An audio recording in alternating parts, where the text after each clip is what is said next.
अस्सलाम वालेकुम to class, कैसे हैं आप सब। उम्मीद है सब बच्चे खैरियत से होंगे और दुआ भी है अल्लाह पाक आप सबको अपनी अमान में रखे। इसके साथ साथ उम्मीद भी है कि जो काम आपको कल करने को दिया गया सब बच्चों ने वो अपना काम याद किया होगा। आज हम नेक्स्ट देखते हैं। हम सबक पढ़ रहे थे हज़रत मोहम्मद सल्लल्लाहु अलैहि वसल्लम की सीरत और किरदार के बारे में कि हज़रत मोहम्मद सल्लल्लाहु अलैहि वसल्लम का लोगों के साथ बात करने का अंदाज़ कैसा था, उनका अखलाक कैसा था, कि नबी करीम सल्लल्लाहु अलैहि वसल्लम का किरदार कैसा था, उनकी अदात में क्या बातें थीं। तो नबी करीम सल्लल्लाहु अलैहि वसल्लम हर किसी के साथ अच्छे अखलाक से पेश आते, नरम अंदाज से पेश आते, धीमी आवाज़ में गुफ्तगू करते। जो भी आप सल्लल्लाहु अलैहि वसल्लम को पहली बार देखता वो आपसे मरूब हो जाता। आपकी शख्सियत ऐसी थी कि जो भी आपके पास बैठता आपसे मोहब्बत करने लगता। तो इसके बाद नबी करीम सल्लल्लाहु अलैहि वसल्लम को अल्लाह ताला ने तमाम अंबिया का सरदार बनाकर भेजा। जो 1,24,000 अल्लाह ताला ने पहले अंबिया कराम दुनिया में भेजे थे, सब की आखिर में नबी करीम सल्लल्लाहु अलैहि वसल्लम को उनका सरदार बनाकर भेजा और अपने दीन को मुकम्मल कर दिया।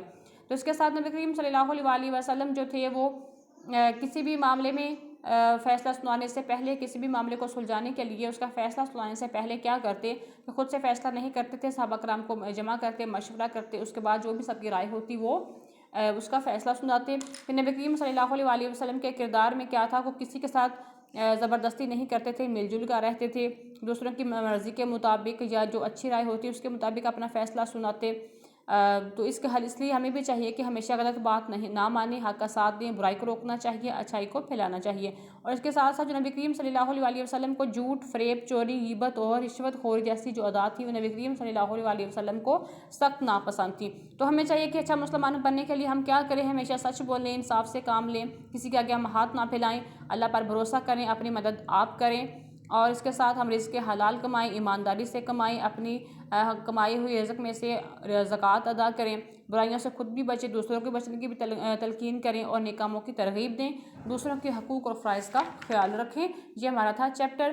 क्वेश्चन नंबर 6 है हमारा लास्ट क्वेश्चन है, एक अच्छा मुसलमान बनने के लिए हम क्या क्या कर सकते हैं।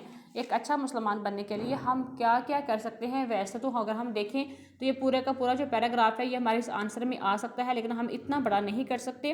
सो हमने वो चीज़ करने का जो हमारी एग्जैक्टली किसी आंसर में हम लिख सकते हैं। तो हम लिखेंगे कि बुराइयों से खुद भी बचें और दूसरों को भी ऐसा ही करने के लिए कहें और नेक कामों की तरगीब दें, दूसरों के हकूक़ और अपने फ़राइज़ का ख्याल रखें।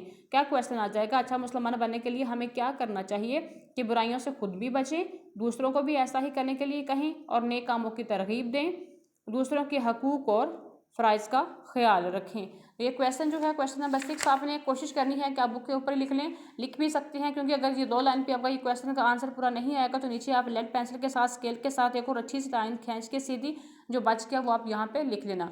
रीडिंग को आपने दोबारा से एक दफ़ा फिर देख लेना है और इसके साथ अपना क्वेश्चन है इसको याद भी कर लेना है। इसे होमवर्क तौर पर अपने बुक पर इसको नोट भी कर लेना। अपना बहुत सारा ख्याल रखना। अल्लाह हाफिज़।